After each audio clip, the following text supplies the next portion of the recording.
Hey, Grace Chapel. So I'm here with Rob Shaver, not Rob Schaefer, by the way.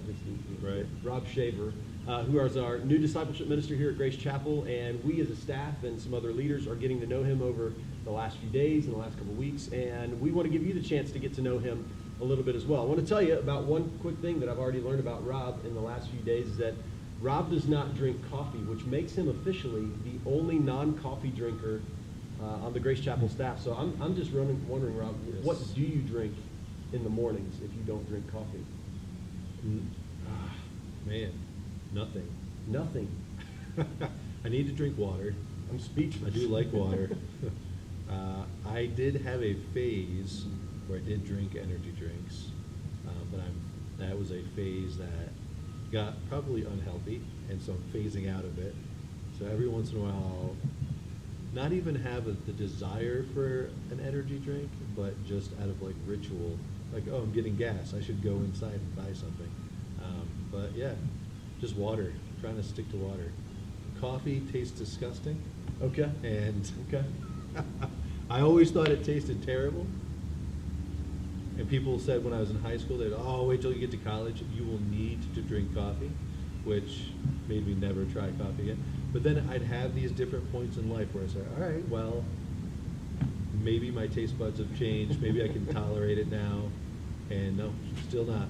I had even just last year, a guy took me to a really nice coffee place, went through this whole thing. It was like, you're gonna love this, and I could barely finish. Now, there is one type of coffee that I have had and enjoyed, and it is Turkish coffee. Huh.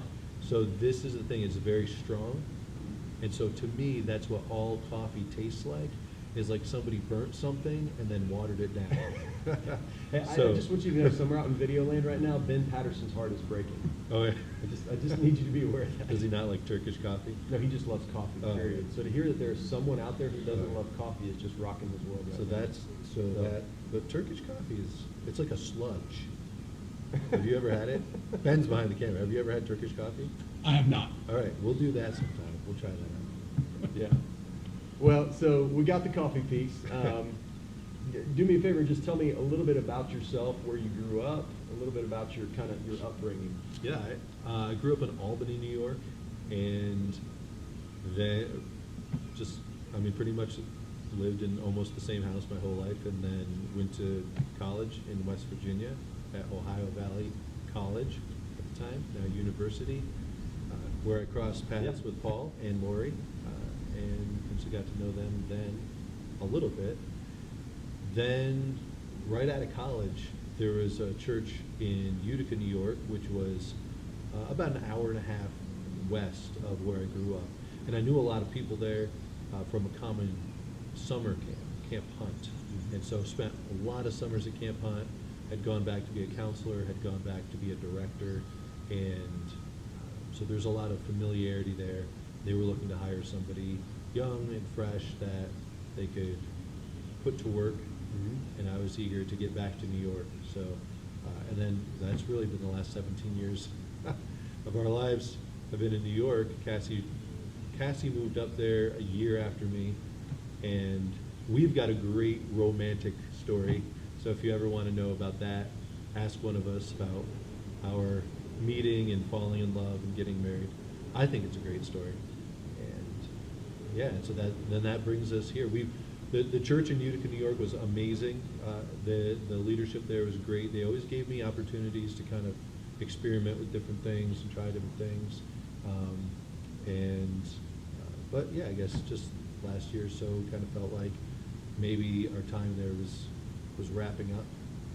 And at just the same time, I found out about the opening here. And it seemed like a really good fit. And still does. Yeah, so as Rob and I talked, one of the things that, in fact, what's interesting is as we first looked at maybe what it would look like to have a discipleship minister on staff here, probably going back 2.5, 3 years, I would guess, somewhere in that time frame. I asked a question on a group that I'm part of on Facebook. Rob was the one who responded. We actually had some phone conversations. Yeah. And so some of Rob's thinking really informed how we started to think about what that role might look like at Grace Chapel. And here we are now, 2.5, 3 years later, and Rob is the guy filling that role, which is really cool. And some of the conversations we had yeah, Rob was masterminding. I plotted it out all those years ago. Well done, by the way. You know, and you really want to hire a guy named Rob. Just have a conversation about discipleship. Well, and that is one of the things that excited me in our conversations, especially as you described some of your thinking about church planting. And you may not know Rob spent some time as a church planter.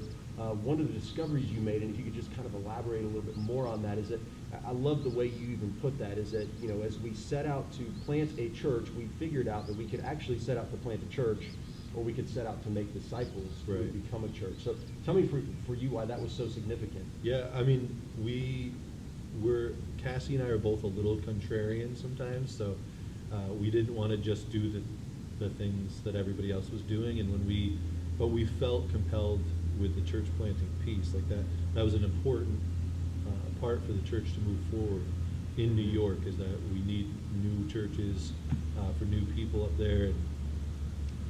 But everything we were reading about just starting a church, you know, if you get a building and you start a service, that most of who that attracts is people from other churches initially. And we didn't really want to be a part of that. We didn't want to just be getting people that were looking for something new. Mm-hmm. And so the more we got into it, the more we just grabbed a hold, or God put this concept in us about, no, you make disciples. Jesus never said go start a church. Right. He said go make disciples, and then we see, in the Gospels some, but in Acts, when those disciples are made, those people then naturally come together. We need each other, right? So you can't just be a lone disciple. So as you make disciples, there's just kind of this natural aspect of, man, I can't do this on my own. I need to be in fellowship with other Christians, with other disciples, other believers, to help them and for them to be helping me. And so then, as we set off on that journey, that just became the clear thing to us of how we wanted to do it, of how we felt like God needed us to do it and was calling us to do it, is to make disciples and let those disciples come together to make a church. Yeah, I think that's a beautiful thing, and I remember when we had the conversation, that piece was just really, truly compelling to me. I could not agree more with that.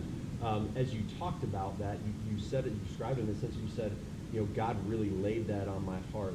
Are there any things you feel like God is laying on your heart now, any visions, any dreams as it pertains to the role that you'll play here at Grace Chapel in the next years ahead?